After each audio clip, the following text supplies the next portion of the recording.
Okay, so this is Competency 3, Jess Wilson. Standard triple P. Begin role play. Hi, Sarah. Hi. How you doing? Good. Good. So we are going to talk about the session goals that we worked on last time. Do you remember what those session goals were? Yeah. I know that I need to make sure that I only ask Johnny 2 times to pick his toys up, and then if he doesn't pick his toys up, that I'm going to use quiet time and then time out if needed. Okay, good. So how did you think that went the last time? I think it went okay. I think it was a little overwhelming having you watch a little bit, but I think it went well. Okay, good. Can you try to remember a couple things that you did well? Well, I know that I was able to. I did only ask 2 times. We did have to use quiet time, so I was able to utilize quiet time, and he did do what he was asked. So I think that I kept calm, even though he didn't listen to me both times. I was direct with him and asked him what I wanted him to do. I think that's great. So you did. You used your session goals, which were to give 2 instructions. Yep.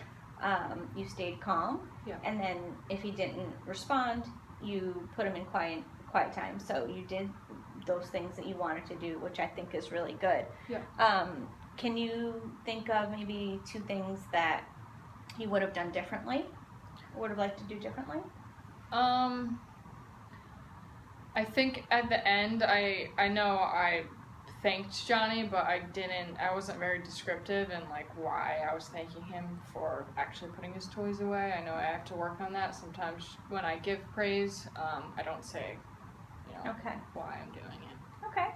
Well, it's good that you can recognize those things. I think it's helpful to when you're saying something like, thank you, something as different as like, oh, thank you for putting your toys in the toy box. Yep. Makes a big difference. Then he knows what you're thanking him for. So it's good that you can recognize that. Yep.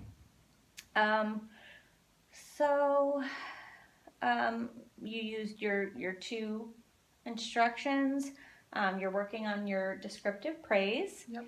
And your quiet time. So I think that is really good that you're seeing what you're doing well, and maybe, either during the scenario or after, you kind of catch what you may have missed. So that's really good. I'm glad that you're noticing those things. So do you think that there's anything different that you could do if this comes up again and maybe the quiet time isn't working? Something different that you might try? Like if he doesn't want to go into quiet time. Or if he comes out of quiet time and then you give him the instruction again, and he doesn't. Where would you go from there? Well, if I asked him to do it again and he doesn't, I would put him into timeout the next time. All right, that's good. I think that would be a great resolution to that. So what do you think you'd like to set for a goal for the next time? I think I want to work on hopefully not getting to the point where we have to use quiet time, that I'll either ask him once or twice and that he will do what I ask. Okay, I think that's a great goal. All right, that sounds good. Okay. All right, thank you. Okay, thank you. And role play?